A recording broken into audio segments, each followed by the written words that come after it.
Hi guys, we're going to continue with Civics Chapter 3, Constitutional Design. We've already started the chapter, and in the last couple of videos we had a look at the Constitution of South Africa. We saw that racial discrimination was being practiced in South Africa, and racial discrimination here was termed as apartheid. It was practiced in various forms where a most famous example, something we're very familiar with, is the incident that happened with Mahatma Gandhi, where he boarded a first-class compartment with a ticket. However, he was thrown out because he was a brown. We also saw how blacks were forbidden to live in areas of the whites, and if the blacks worked there as domestic help, then they could only enter if they had a permit. Beaches for them were different. They were also not allowed to use all the regular theaters, the cinemas, the public parks, the hospitals. However, over time, an organization was formed called the African National Congress, the ANC, and that was an umbrella organization which organized protests. Although protests were not allowed, they still did, and they started demanding for their rights. A leader emerged, Nelson Mandela, who was then sent to prison, but finally when South Africa got independence, he went on to be the first president of this South Africa. We then saw how I read an excerpt of his speech, of where he mentions that goodness in humanity is something very inherent, and we need to remember that and stick to it. We should not promote hatred just because we've been ill-treated by somebody, because then there's going to be no end to it. So it's like an eye for an eye makes the whole world blind. So no, in fact, because of his wisdom and because of how a lot of other people in South Africa thought, the constitution that they make is not something which is hell-bent on taking revenge on the whites. In fact, it's a constitution which respects the rights of the whites also. So both minority and majority communities are then able to live in South Africa, and they still are, of course. We then also went on to see some basic reasons about why we actually need a constitution. I have told you it generates a degree of trust in the government. It also tells us how the government will be formed, the government will be constituted, the kind of power the government can have. It then lays down the limits of the governments. It also lays down the rights of the people and return the duties of the people. Well, as we move ahead today, we're going to now have a look at the making of the Indian Constitution. The Indian Constitution is one of the longest in the world. It took 2 years, 11 months and 18 days to be made, which is almost 3 years. It's a very interesting piece of document because so the reason it took so long is because a lot of debates were held. A lot of debates were held by this body called the Constituent Assembly, alright? They held a lot of debates, and out of them came a smaller body known as the Drafting Committee.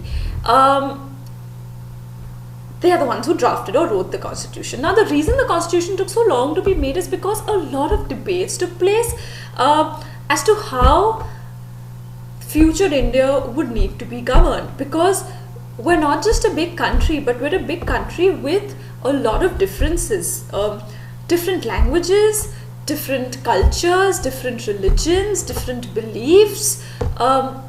There's just so many communities within one religion.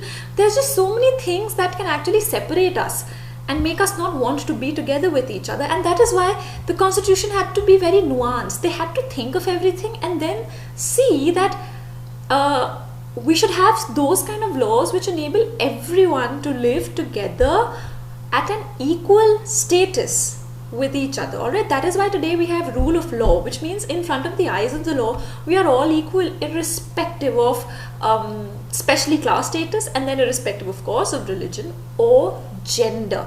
It's very important. So a country like India, which was very prejudiced with gender differences, we also had to be very careful to see that how the society opens up and how women can be made a part of the active public political life. Well, you and I today are very lucky that we've been educated. We're all going to get into jobs. We can make choices for our lives. But a lot of women are not. A lot of them are forced to marry early. They're pulled out of schools. In case a family is suffering and doesn't have the means, they would inadvertently choose the son to get education. So there are a lot of problems. The government is dealing with these problems, but we have an extremely long way to go. And apart from the government making enough laws for it, education becomes very important, because only then can you actually change a society and change the way people think. So, well, these are just a couple of things that the Constituent Assembly discussed upon. Also, language. Well, here you speak in Gujarati, but then there's so many states in India, and most of them, in fact all of them, most of them, let's say, were divided on the basis of linguistic differences or the languages people spoke. Now, we are not different countries that, every country can have their own language. We are so many states within one country. So, Gujarat would say, let's make Gujarati a national language. Maharashtra would say, let's make Marathi a national language. So again, the Constituent Assembly debates were very careful as to see which language is given which importance. And therefore, finally, in the Constitution of India, we have 22 languages which are officially recognized. Alright, so we will have a look at these couple of points that I just mentioned to you once again, and as we go through the chapter. So in short, quickly, I'll tell you the challenges that were being faced by this, or by India in fact, as soon as we got independence. Well, the partition took place, and the partition saw one of the biggest exodus or movement of people from one place to another in history. And it was not just this exodus also brought with it a lot of horrors. There was a lot of killing, loot, rape, hatred amongst people. So, well, in front of the Constituent Assembly, which was deciding to make a constitution for the country, which was deciding how the country should be governed, this was a huge problem. This was also a huge problem because there was no peace in the country. Apart from that, it was going to create problems on the basis of religion, because when Pakistan was formed as an Islamic state, India decided to be a secular state. How were they going to see that people lived by these rules peacefully and did not fight? There were no communal differences. Apart from that, they also had to see that when people are leaving India, when people are coming into India, they have to be settled down.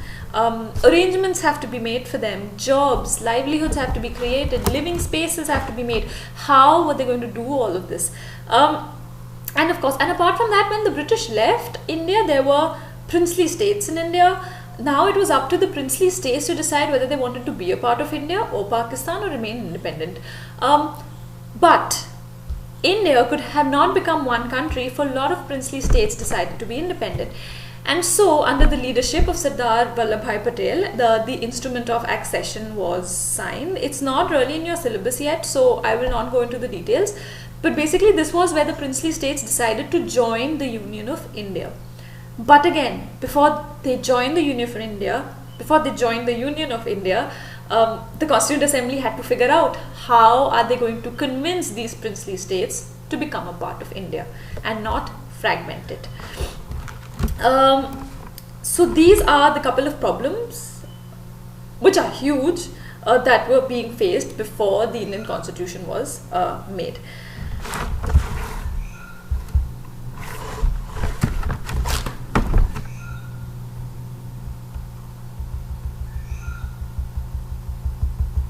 Just a moment.